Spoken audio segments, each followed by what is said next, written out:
All right. Hello, everybody. Hello. Come on in. Good to see you. Good to have you. I love to see those faces and cameras on, of course. Glad to have everybody. It's going to be a packed house today on a beautiful Thursday here in Georgia. And for some of you all calling from Canada, some of you all are calling from the States, but it's good to see everybody. So yeah, we're going to start up in about 2 minutes. And again, if you need to take a bio break, grab some water, but you don't want to miss this power-packed house today. We have four phenomenal mentors that are serving with us and have volunteered to speak to you all. So what I would do in that 2 minutes is definitely take a notepad, grab some paper, have some questions ready. We have two folks from Canada and two folks from the States. So we have a really wide breadth of great information, great gems. So make sure that you do that in the next 2 minutes. We'll start up in about a minute and a half to introduce our presentation for today, which is our Green Workforce panel. It's going to be really, really exciting. Speak soon.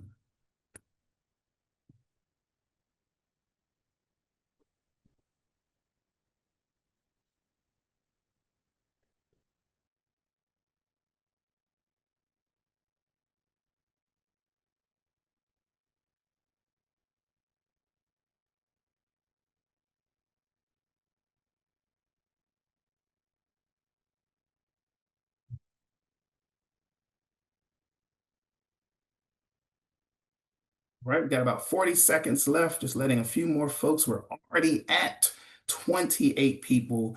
I think we probably will hit 35, 40 folks today, which is really amazing that you all are really excited, just like I am, to hear some of the great speakers. Again, just grab your water or coffee because we're going to have a power pack session and we'll get started. So, welcome everybody. Nick Weeks here. Definitely not a stranger. If you've been kind of tuning in and watching some of our amazing webinars, I know I've received several emails from mentees. I would love to see some of the other mentors that are in the group. And so we have four phenomenal speakers that are here today. They're volunteering their time. We want to maximize and optimize this opportunity. So please make sure that you have your questions written down because we'll have kind of an open forum where you can ask questions at the end when the speaker is finished. So without further ado, let's get into some housekeeping as we always do. We do ask that you have your camera on. We do want to see where you are, where you're from. So you can drop that in the chat. Some of you all are calling from Canada. Some of you all are calling from the States. But the name of the game is that you're here. We do ask that you use the mute function. We want to respect the speaker that's speaking and make sure that we have everybody's attention. Right-click on your name, add your organization school. You'll be surprised who else might be on the call that might be at your school or in your area. But without further ado, let's get some of these instructions on our next slide. Bonjour, je m'appelle Mira et je vais expliquer comment accéder à l'interprétation pour le webinaire. Premièrement, cliquez sur le lien dans le clavardage pour ouvrir le navigateur Wordly. Puis, sélectionnez la langue de votre choix dans le coin supérieur droite. Et cliquez sur le bouton Audio pour entendre l'interprétation en direct. Finalement, vous devez rendre le son de Zoom web. Alors, sélectionnez la flèche à côté de Mute dans le coin inférieur gauche et cliquez sur Leave Computer Audio.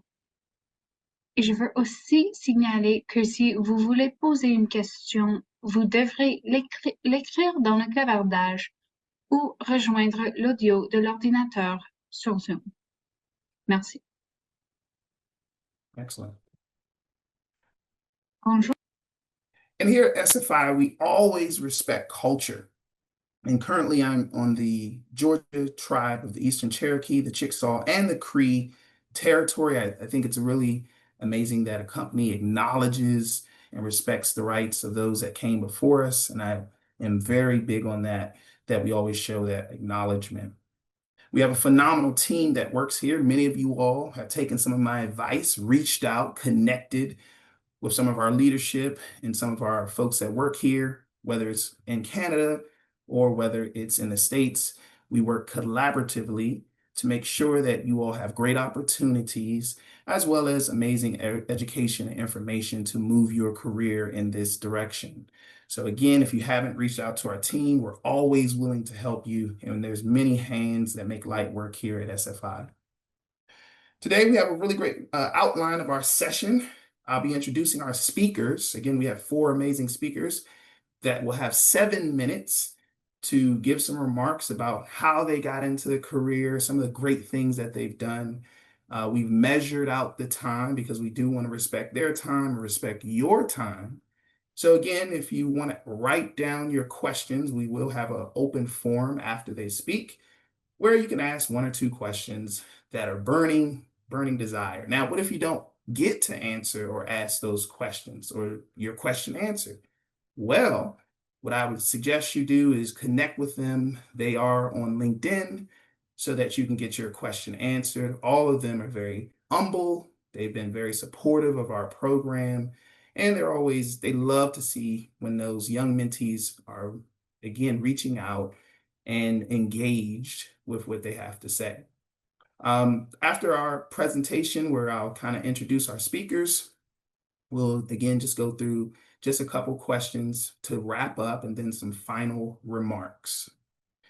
Just to let you know, there's so many opportunities in this sector. Many folks ask me, well, Nick, do I just have to work in the forest? And the answer is no.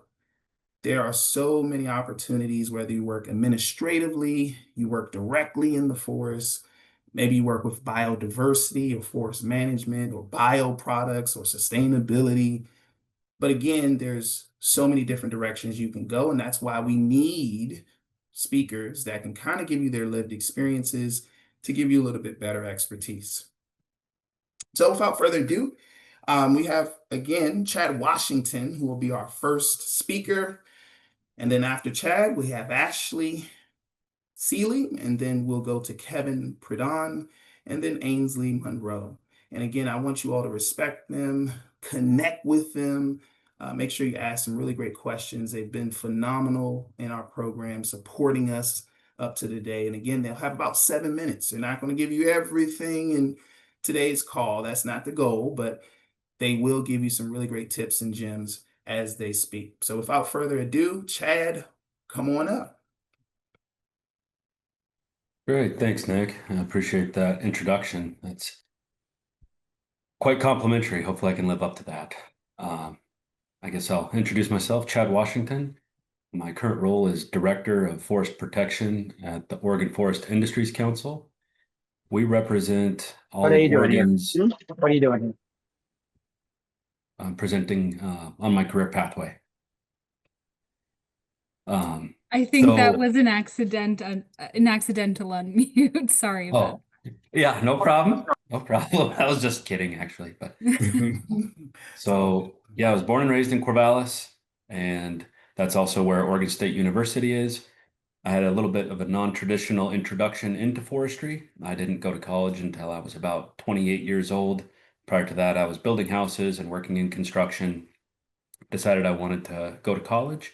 I also have had a deep care for the environment and natural resources my whole life. And so, I got to college and thought, I'm going to save the world and I'm going to be a defender of natural things. And so I went into forest engineering, thinking I need to be practicing forestry in order to ensure that it's being done responsibly and sustainably. As I was in that kind of educational focus, I realized that as a forest engineer, you are kind of administering plans that are set at the landscape level, and you're more executing plans. So my career path took me into forest planning, where I kind of went to graduate school, focused on forest planning. How do we have landscape level influence on decisions being made? And as a planner, I realized really you're just applying the rule sets that come from policy.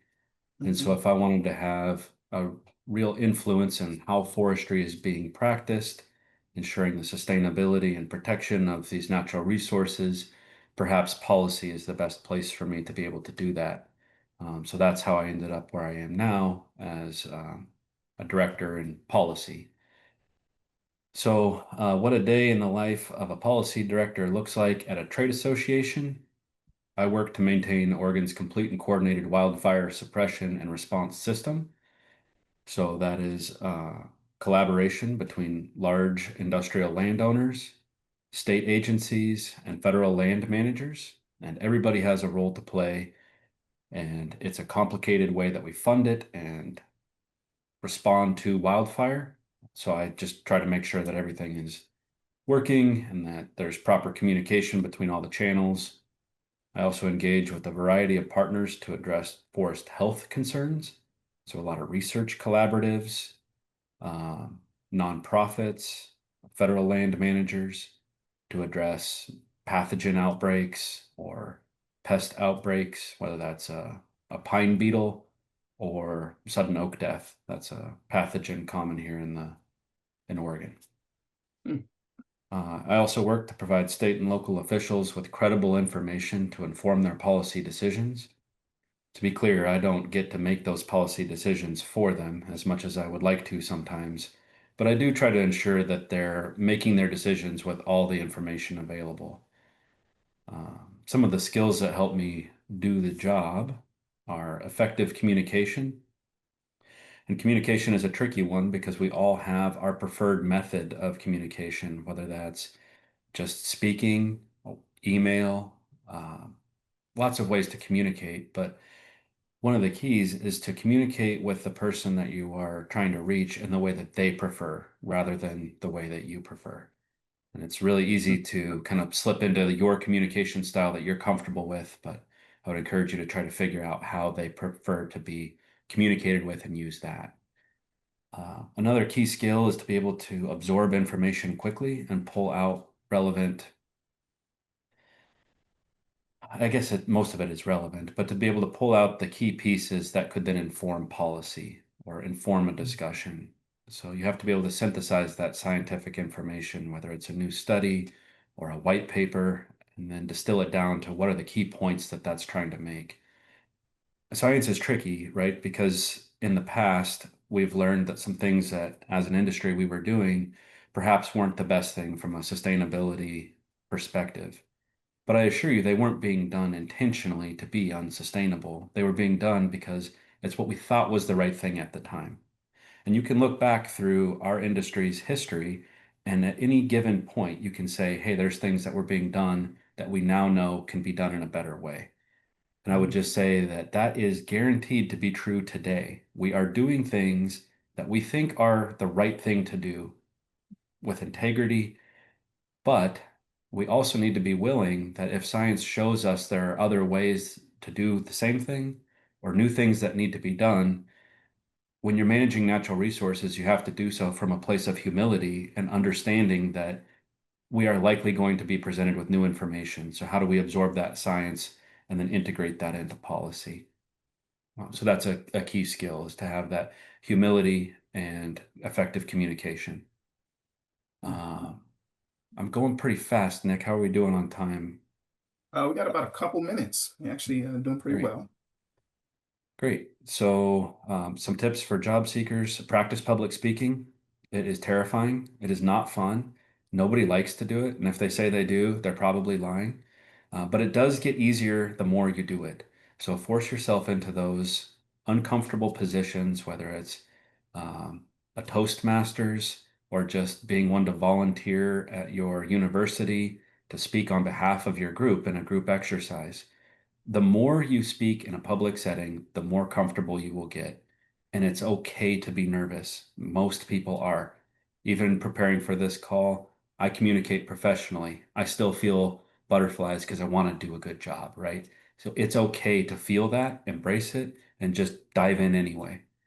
Networking is also really important. So when you're going to conferences or you're going to professional events, try to meet one or two new people. It's very easy to just see the people that you know or recognize and to stay in those small groups because it's comfortable.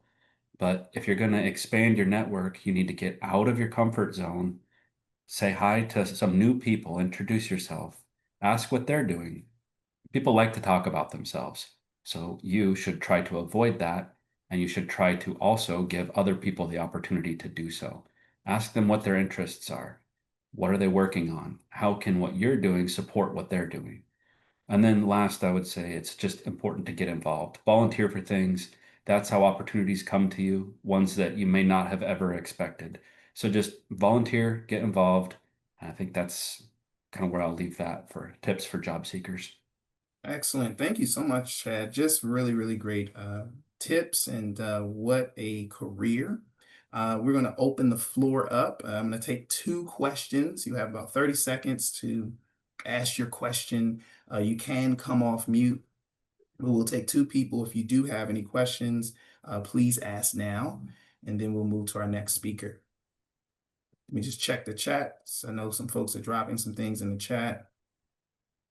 Does anybody have any questions? Hi, Yes, Chad. I was kind of interested in, given especially where you're located in Oregon, do you ever have to work with like tribal relations?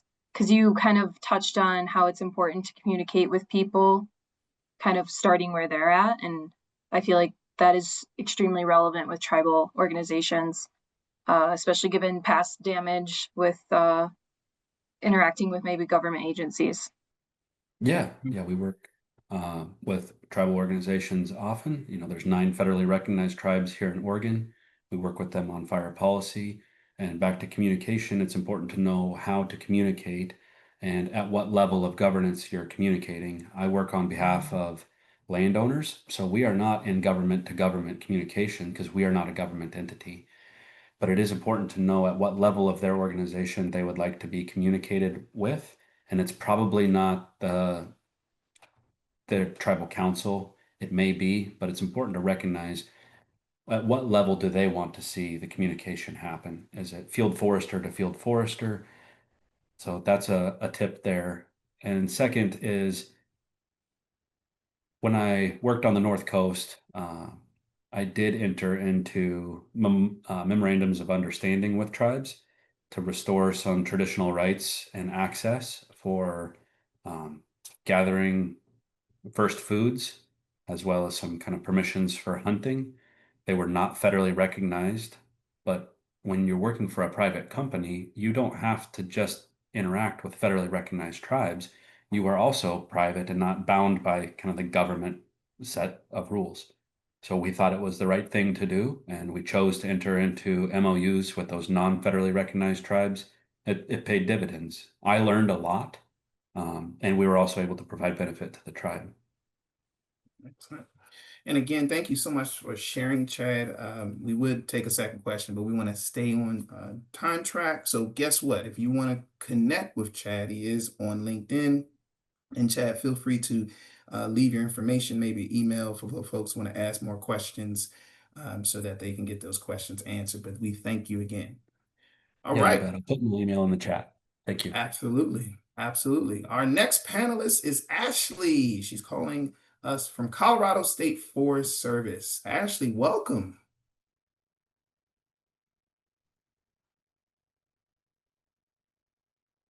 Ashley? You're I on think you're mute. on mute. You're on mute. There you go. There we go. Good. Go Thank ahead. you. I was like, wait, why? Okay.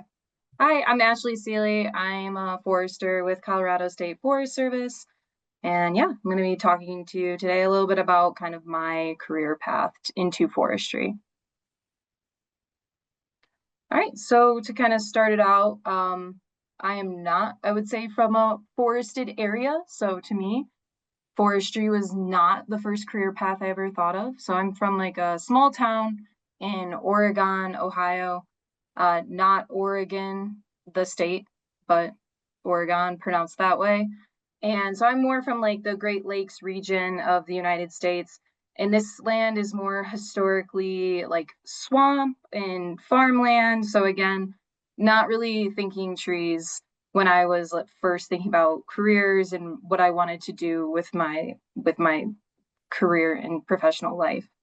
So I went away to Kent State University, which is in the Cleveland area, the other side of the lakes in Ohio. And during that freshman year, I learned about the field of environmental science. And that kind of opened up a whole new pathway for me because just based on my life experience, the only thing I knew that you could do with biology was to be a nurse or to go into the medical field. So that was kind of my plan was, all right, I'll go into nursing. I like anatomy, I like science. So I knew I had that drive for science, but I really didn't know about this other environmental sector. And I always enjoyed spending time outside. So once I learned that you can actually make this your career, it was kind of a no-brainer for me. And that's where I started off. So then I got my bachelor's degree at Kent State in environmental conservation biology.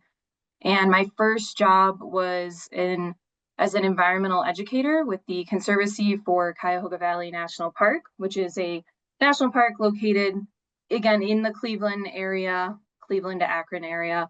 It's a really special park if you ever find yourself in the area. It's a really unique park, has a lot of ties to the development of the EPA, so the Environmental Protection Agency pretty much helped to create this park because the water was extremely polluted. So something you might not have known. So I knew I wanted to be in the environmental field. My first job being an environmental educator, I really enjoyed getting to educate young children about the environment, but I knew that I was kind of interested maybe more in forestry as a career path. But again, that just wasn't offered at my university. And I didn't know that freshman year that I wanted to do that. So I kind of have a winding career path, as you will find many people do. So previous jobs, I worked as a GIS technician for a couple years, and then I decided that I wanted to go back and get an advanced degree. So I got a master's degree at Minnesota State University, and there I got to do some research on kind of oaks, their fire resistance, and kind of mapping that across the United States using GIS. So that got me a little bit more into that forestry sector with getting to use some common forestry tools through my research. And then that brings me to my job today, where I started out with Colorado State Forest Service as a forestry technician. And I did that for a couple months until I got enough experience to then transfer into the forester role that I'm currently in. Can go to the next slide. So a little bit of the everyday life of a forester. I really enjoy this job because of the diversity of tasks I get to do. And it is very much a seasonally based as well. So in the field season, you're going to be outside more than you would be in the office.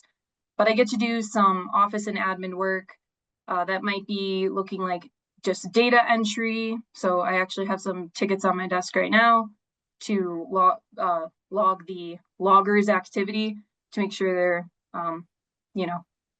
following the rules that we've set in place, down to being on a search committee. So I can do things like that.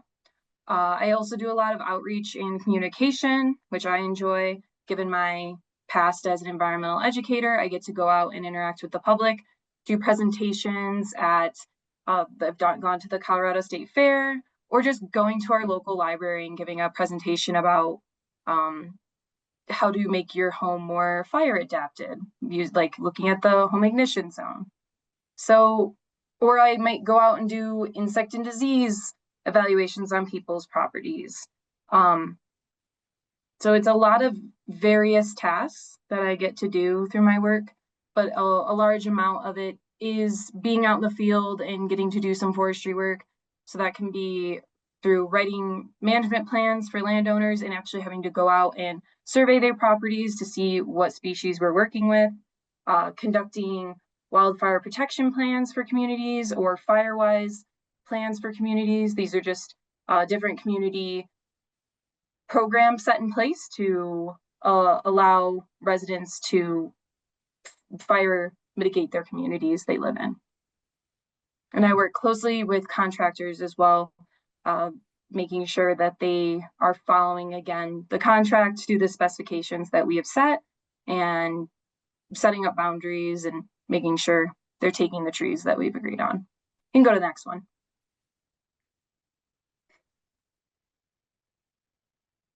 You can go to the next slide. Yeah, thank you. So Chad also touched on some of these various tips for job seekers, but definitely communication is huge. Being able to work on a team is important, but also being able to be someone who can be a self-starter and can do tasks without having to constantly be told what to do. So all of these you'll just gain, I believe, as you go through your career. But it can never hurt, like working on time management, making sure if you aren't an organized person, getting a system in place is really important. So whatever, and everyone's system is different. So you need to figure what works for you. Some people are pen and paper. I personally do a lot of like digital lists. I find that works better for me.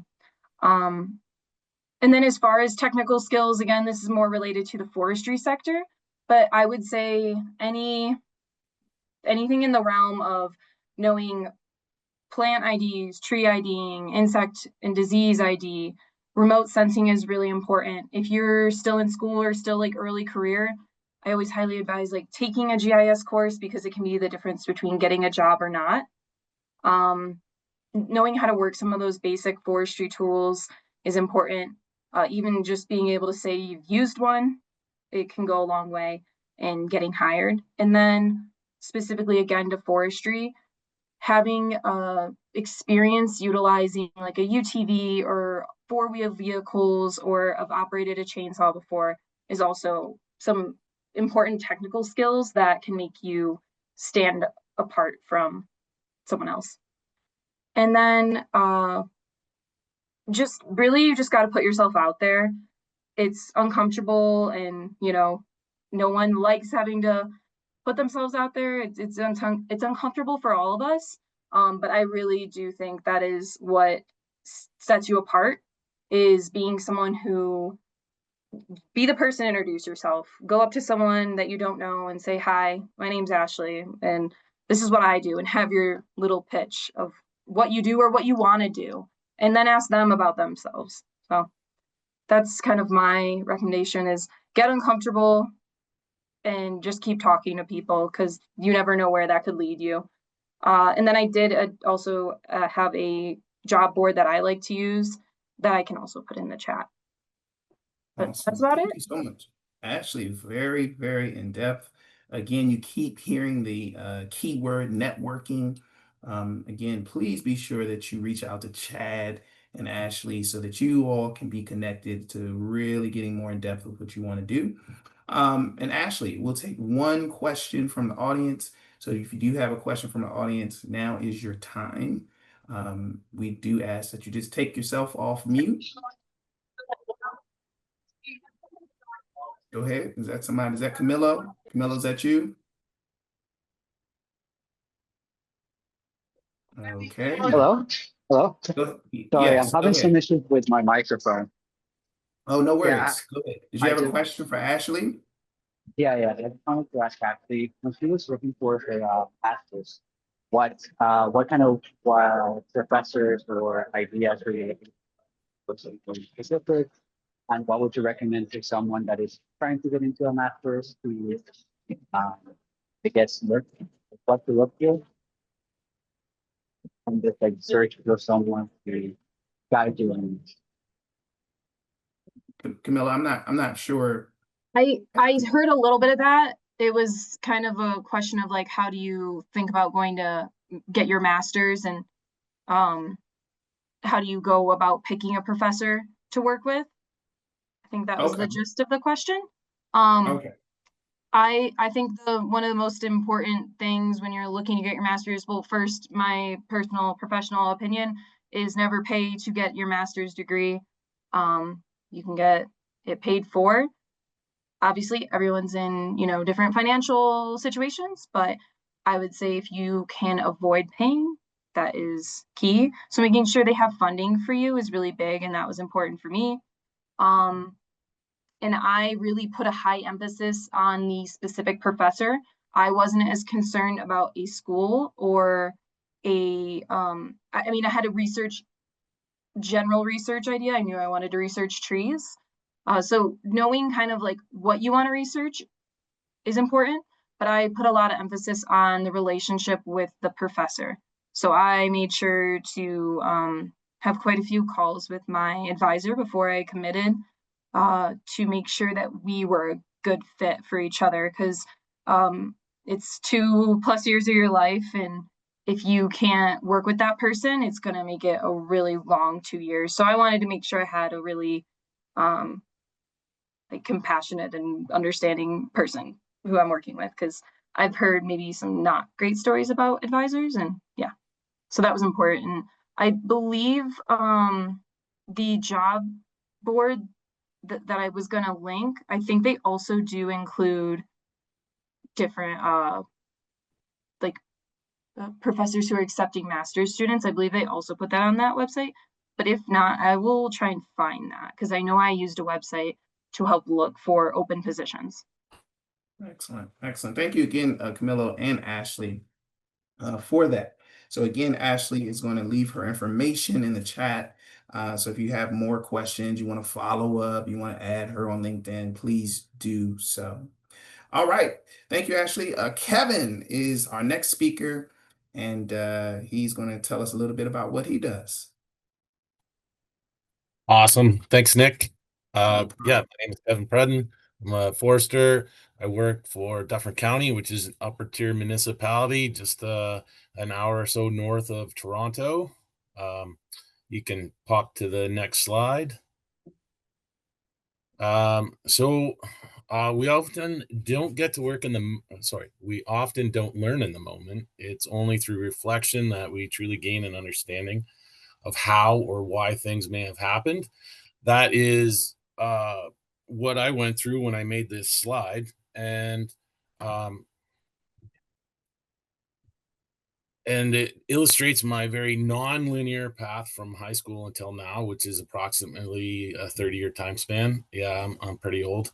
I was born in 1976, or as the kids would say, 76. So I know that this kind of looks like a bulletin board created by a conspiracy theorist. But since it dates back to the 1990s, I'm just going to give you the highlights. So yeah, I've come to realize that the biggest barrier to my success was me. That if I would have gotten out of my own way, I could have knocked off 10 years from my career path. When I was in grade 10, we did these computerized aptitude tests. And keep in mind, yeah, this was the 90s, so it wasn't very sophisticated, but mine said that I should become a forest ranger. Being 15 years old and in Southern Ontario, I had no clue what that meant. But instead of doing the research and figuring it out, I ignored it completely. And then when I was 17, my dad wanted me to sign up for the Junior Ranger program, but I was too lazy to go get a social insurance number. So again, if I would have done either one or both of those things, I could have cut a decade off my career into forestry. So I ended up, people are leaving. I ended up in the forest tech program at Sioux College almost by accident, because after a unsuccessful first attempt at university in the social sciences, there was a loose affiliation between the two schools, and that led me to the forest program. But also at kind of concurrent to all that, my best friend's dad from back home built swimming pools for a living. And that's a secondary vocation that I picked up. Always have a side hustle or something to fall back on. That's my advice. And it's kept me moving when I couldn't find a job in forestry because the economy hasn't been all that great. But he told me at my friend's wedding that he intentionally sent us on the dirtiest, nastiest, grossest, toughest jobs that he could find, so that we would be motivated to go do something else, which both of us did. However, this is a bit of a weird flex. I am now awesome with a shovel, and I can dig a hole like a champion. And that has turned out to help me in my forestry career, because in my first forestry job ever, which was a 6-month contract doing silviculture work across northwestern Ontario, I would dig all the outhouse holes at our bush camps And that is something that you definitely want to be nice and deep. And when I got a job doing ecological land classification and forest inventory, I would dig all the soil pits because field work is a team sport. I bounced around a lot. You need to be flexible in this line of work. And so I was working up in Wawa in February, and it was minus 40 Celsius or Fahrenheit, doesn't matter at that point.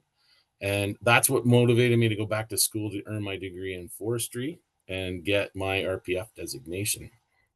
That was at Lakehead University, and I spent those 2 summers working for Norboard, which was a popular veneer mill up in Cochrane. And since I already had experience working for consultants and with government, I thought it would be good to balance out my resume and get some industrial experience. That's another bit of advice. Try to have a well-balanced resume.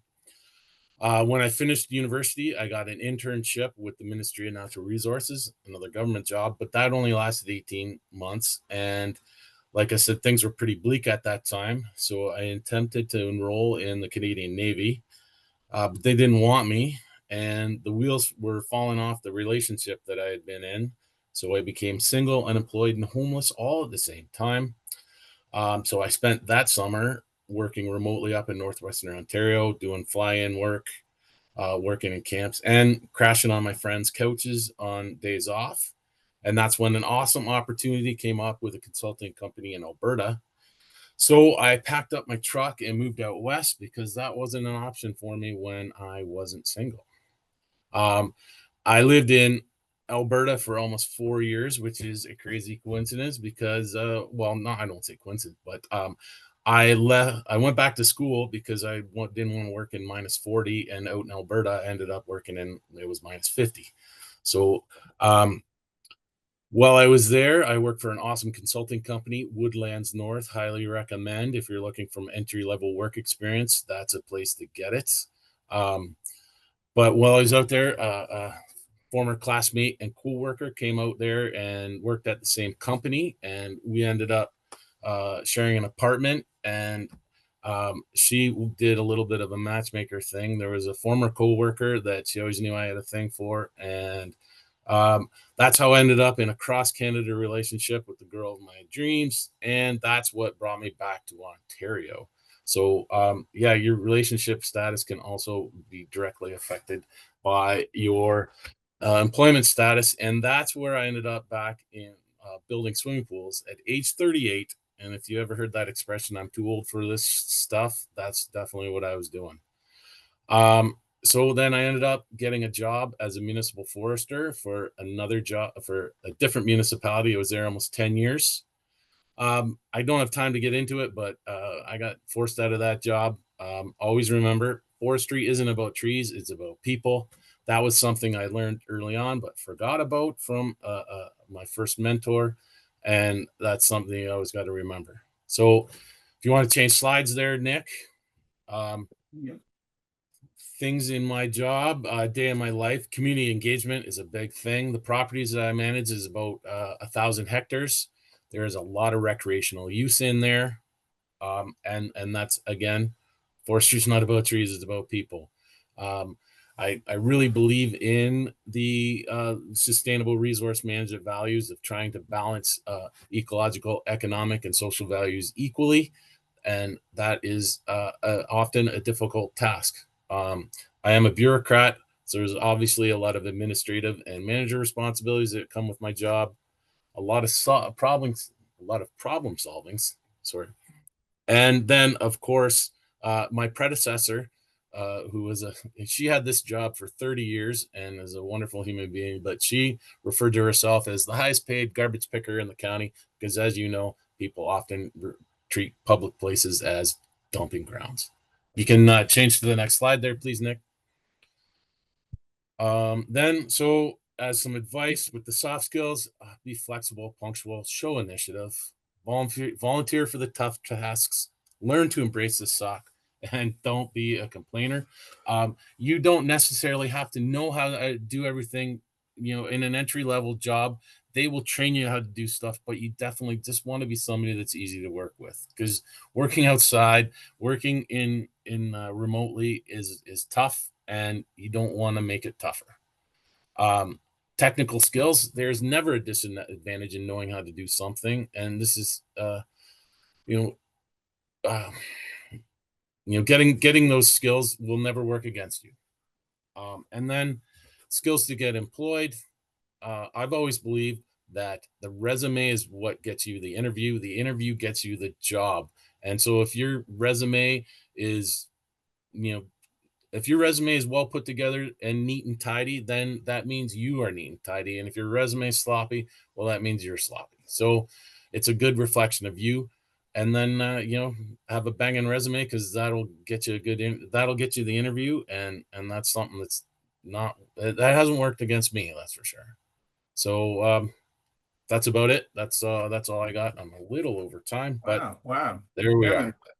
Thanks, what Nick. a diverse set of skills and really, really heavy gems. Thank you again for sharing. As you said, I always say most times, folks, you don't have to think always linear. Sometimes there's some different paths that you can take into the industry. Most times you'll see that as you talk to folks in our program. So let's open the floor. We'll take one question from our audience. If anybody has a question, really, really great gems that were dropped. You may speak now. Just take off the mute so that way we can hear you.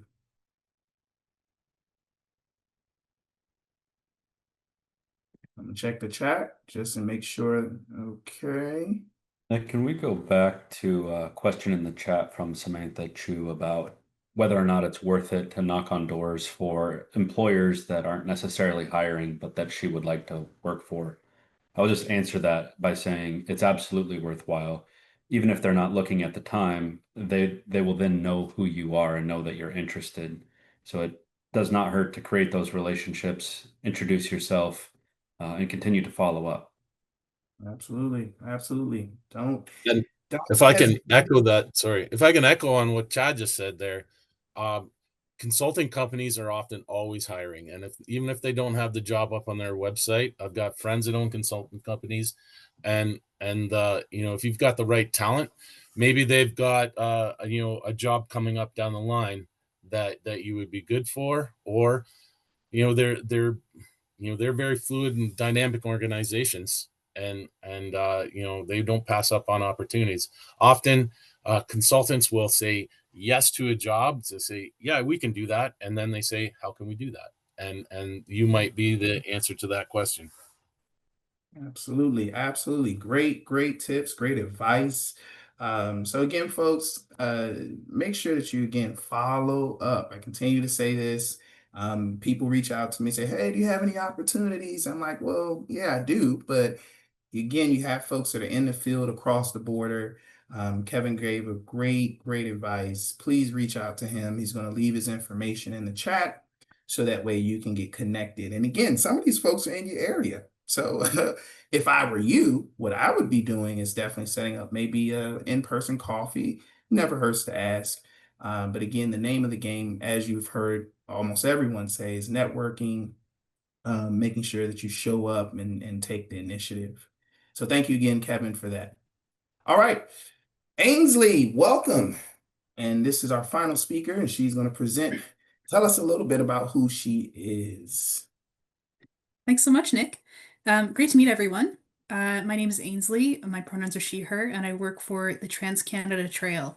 For people who don't know, the Trans-Canada Trail, I believe, is the longest connected trail network in the world. We look after about 30,000 kilometers, just under 30,000 kilometers of trail nationwide from coast to coast to coast, stretching from Victoria, Vancouver Island, all the way up to Tuktoyaktuk, and then on the east side in Cape Spear, Newfoundland. Next slide, please, Nick. Absolutely. So my hometown is Haliburton, Ontario, and later Orillia, Ontario. For those who are familiar with Canada, I live right by Algonquin Park, or I lived near Algonquin Park when I was growing up, which is the oldest provincial park in Ontario. And my first job at 17 was working as an Ontario Ranger. I know Kevin had mentioned that was an opportunity he didn't get to have, but I worked up in Quetico Provincial Park, which is on the northwest side of Ontario, up near Thunder Bay. My job was looking after wilderness canoe sites, backpacking in, paddling in, making sure that the sites were at a wilderness state for those who wanted to come and visit the park. Learned later that that was a dream job that a lot of people really want when they're working at Algonquin Park or Quetico Provincial Park. I got to do it when I was 17, which was a huge blessing. I returned to Quetico the following year to work for Scouts as a wilderness canoe and kayak guide in the park. And then following that, decided that I was really interested in environmental studies and attended the University of Waterloo co-op stream to follow that initiative. My parents thought I was crazy. They weren't sure if I would have work in the industry, working in sustainability. And lo and behold, I've been able to keep myself employed for about 12 years now in that field. I really recommend if you can, if you're looking at going to post-secondary education, taking a co-op program. I was able to gain about 4 professional experiences while still in school. So when I graduated, I had almost 2 years of full-time experience working in various organizations. I worked as an outdoor educator with the Toronto District School Board, so taking school kids into the woods. I worked in Katimavik, which is a youth volunteer service program, where I volunteered as a Meals on Wheels intern at a community food center in Montreal. Fell in love with community building, which I'll get to in a moment. Worked as a programs analyst for the Canadian Forest Services under Natural Resources Canada, which was a great experience. Getting to work in federal government was really eye-opening and very cool. And then I worked as a social media intern at the Student Success Office at the University of Waterloo for my last co-op job. Next slide, please, Nick. So my career pathway, again, as Ashley said, has been a little bit long and winding. I tend to go after the thing that looks the most interesting and appealing at the time and try to make my life fit around that. So when I graduated university, my first job was leading a cycle tour through Wales as a part of Otesha, UK. It was a sustainability cycling tour where we delivered theater on sustainable living while walking the talk and cycling everywhere that we went.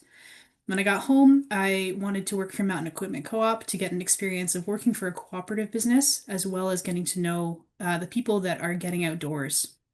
So I worked as retail staff there, helping outfit people for their trips. From there, I went into program coordination at the David Suzuki Foundation. For the Americans on the call, David Suzuki is Canada's beloved treasure of an environmentalist.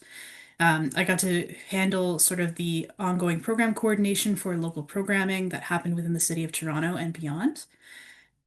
Jumped a couple of jobs, ended up working as the staff and volunteer coordinator at the Iona community in Scotland. This is an ecumenical spiritual retreat center that focuses on peace, justice, and community building.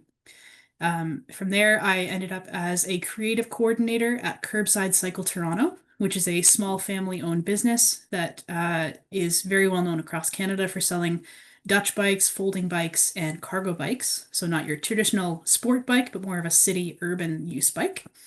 And then from there, I landed in my current position working as a coordinator of trail infrastructure and funding at the Trans-Canada Trail. Next slide, please. So what do I get up to on a daily basis? On the right, you can see me tabling at a conference that we had recently in Banff, Ontario, or Banff, Alberta, I should say. We were speaking with educators who are doing various environmental initiatives and land-based learning. So in my day-to-day, I'm co-managing the Planting for Tomorrow program, where we're aiming to plant about 50,000 trees across Canada each year. That involves seeking out groups, managing agreements and reporting. I'm accepting, reviewing, and approving funding applications from trail groups for projects that improve the trail. We have about 1,500 trail groups that do the work at trail level to look after their segments of trail. And I think there's about 500 or 600 trail segments across Canada. So we're looking after the infrastructure. So that's like bridges and culverts and paving. We do Indigenous reconciliation projects, and we also look after accessibility features on the trail, such as accessible washrooms, braille, handrails, that sort of thing. We also assist groups with grant reporting and meeting contribution agreement deadlines. I assist communications team, our internal communications team, with good news stories by connecting them with project partners and reviewing drafted stories for accuracy. So suggesting stories that would be great to profile on our website, as well as sharing photos that have been submitted by our groups when permission is granted. I'm supporting our philanthropy efforts by sharing success stories and photos from our final reports, as mentioned just a moment ago. And I also communicate cross-organizationally with other coordinators on the trail team to ensure information is being passed on to the right people. Next slide, please. So this is where I wanted to spend the bulk of my time in this presentation, because for me, soft skills have gotten me everywhere that I've been in my career. Communication is huge. You definitely want to make sure that you're able to communicate, not just to people that are the same type of person as you, but across all types of people. You want to be able to have a conversation starter with anyone that you're chatting with. So being able to have those soft skills is really important, especially with networking. Goal setting, knowing where you want to go and how you're going to get there. Initiative is huge. You want to make sure that you have the initiative to solve problems as things come up. You want to be a problem solver when it comes to things. Being able to see what's coming down the pipe and being able to deal with it before your manager asks for it is really helpful. Dependability is great as well. You want to be someone that people can rely on.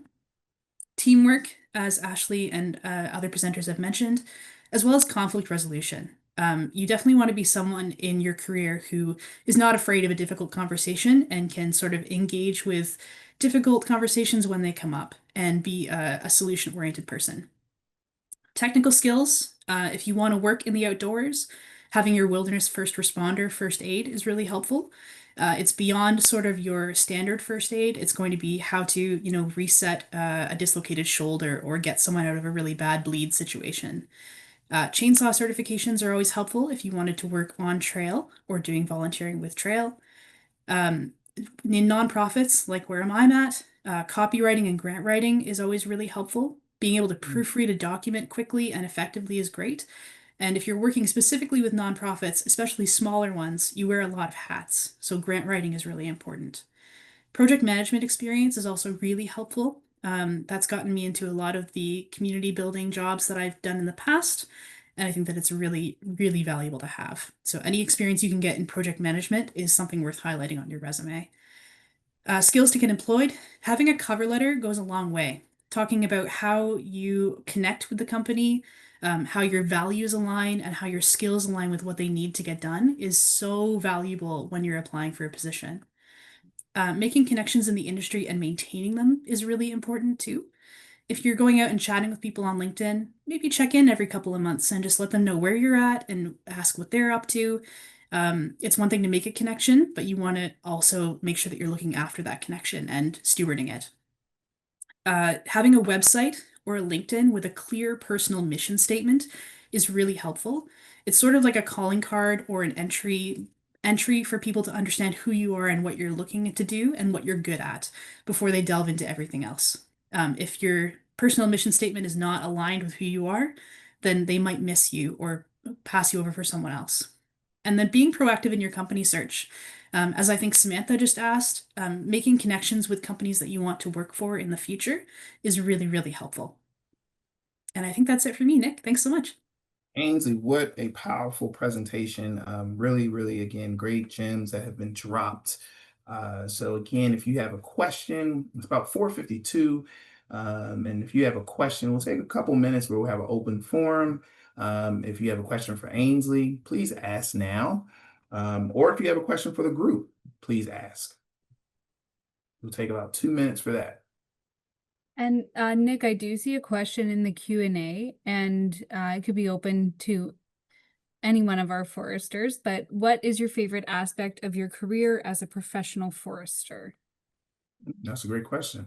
And well, let's take Ainsley, go ahead and answer that, and then we'll open it up to the other panelists. Yeah, for sure. I'm not a professional forester. I just have my Bachelor of Environmental Studies. But for me, as a community builder, first and foremost, I love connecting with people about their projects, what they're excited about. And I definitely consider that one of my strengths when it comes to the work that I do. Excellent, excellent. Any other panelists want to answer that one? I can go ahead and answer. I enjoy getting to see like the projects go from paper to implementing it and actually seeing the work get done. It's really a satisfying full picture moment. And then any day that I get to hike around out in the woods is like the best day ever. So it's always fun. Excellent. Thank you, Ashley. Kevin, were you going to say something? Sure. That yeah, like I'm also an outdoor cat, and uh, that's a good part of it. We also get to do a lot of cool stuff, like fly around in helicopters and float planes and ride ATVs, which is not something that everybody gets to do that kind of stuff. And yeah, the problem solving aspect of it, like civil culture is often described as both an art and a science, and you need to implement, like, there's a lot of balance that you have that knowledge, but there's an artistry that goes into implementation of a civil cultural prescription. Absolutely. Absolutely. Yeah, Nick, I work in policy now, right? But I've owned a consulting firm and I've been a consulting forester. And one of my favorite times in the field was helping landowners be stewards of the natural resources. You know, we talk about a landowner, but we only own that land for the time that we're alive here. And the decisions that you make are going to impact many generations down the line. So it's cool to help landowners accomplish their goals and to kind of make your mark on the landscape, for better or worse. Absolutely. Absolutely. And again, thank you all for sharing. Ainsley, thank you. We're very appreciative of you sharing your insights. And again, thank you to all of our panelists that have joined. Again, we hope that all of your questions were answered, but maybe you said, hey, I still have some questions. Ainsley, when you get a chance, if you can leave your information. I always suggest that you reach out to other mentors in our program. These four have been just phenomenal to work with. They've been great throughout the program, just trying to add support, answer questions. And these are the folks you want to have in your network again. So if I were you, I would definitely add them on LinkedIn. If they're in your area, of course, you can ask to see if you want to meet up for coffee. But these are the folks that have really been leaders in the field. I just want to thank each of you all for attending. I think had about 35, 36 individuals, almost up to 42 throughout that range. But mark your calendars, November 20th. We are back again with a virtual career fair. As you heard every speaker suggest, you need to get out there. You need to put yourself out there, your resume, your cover letter. Some of you all have already reached out and said, Nick, I want to schedule a time on your Fridays to go over my resume, or I want to meet with my mentor, or I met with my mentor to discuss my resume, my LinkedIn, my brand. But this is where you're going to do it at. For those that are in Ontario, even if you're not in Ontario, come tune in and just really see what's out there. Again, where there are trees, there are jobs, right? So November 20th, 1 to 3:30, we're going to have about 25, possibly more employers that will be there. Some are ready to hire. And so again, especially in this job market, this is where it goes down, folks. You don't want to miss it. There's a QR code there so that you can get involved. Also, I didn't have a slide for it just yet, but we have our Youth Delegate Scholarship. Folks have been emailing me, Nick, when's the Youth Delegate Scholarship going to open up?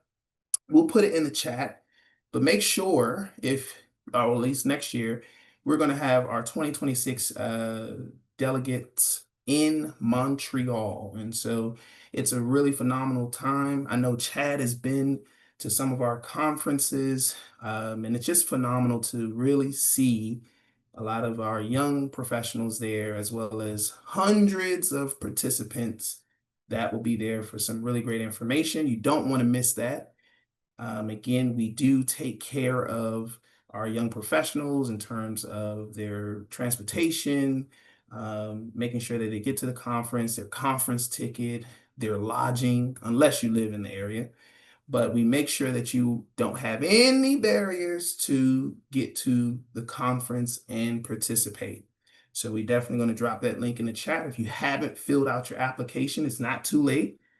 Please do that today. If you know somebody, niece, nephew, friend, relative, make sure that you send them the link so that they can get their application in. Again, we thank you here. We're right on time, 2 minutes before 5, I believe, right on time. But again, we thank you here from an amazing team. You heard from 4 really, really great leaders in the field. Please connect. please make sure that you send them a thank you email. I'm big on that, for sharing their advice, their time, and making sure that they support our program. And we thank you here at SFI and PLC Canada. We'll see most of you all in the next few weeks. Take care.